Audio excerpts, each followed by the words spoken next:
আপনার শরীরের যদি কোথাও কেটে যায়, কাটা জায়গায় কখনোই হেক্সিসোল ব্যবহার করবেন না। বাড়িতে অনেকেই রয়েছেন যারা একটু কারো কোথাও শরীরে একটু কেটে গেলেই দৌড়ে এসে হেক্সিসোল লাগান, হেক্সিসোল দিয়ে ওয়াশ করেন। এই ভুলটি করবেন না, কারণ হেক্সিসোল আমরা সাধারণত হাতে ব্যবহার করি জীবাণুমুক্ত করার জন্যে।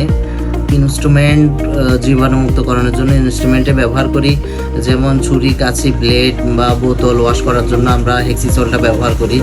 তো আপনার যদি শরীরে কোনো অঙ্গ কেটে যায় আর সেখান থেকে যদি রক্ত পড়ে, ওই জায়গায় আপনি হেক্সিসোল ব্যবহার করবেন না। ওখানে যদি আপনি হেক্সিসোল ব্যবহার করেন তাহলে ওই জায়গাটা আরও বেশি ইনফেকশন হয়ে যাবে এবং সেই জায়গায় পচন ধরার সম্ভাবনা আরও অনেক বেশি বেড়ে যাবে। তো সবাইকে অসংখ্য ধন্যবাদ। সকলেই সুস্থ থাকুন, ভালো থাকুন। আল্লাহ হাফেজ।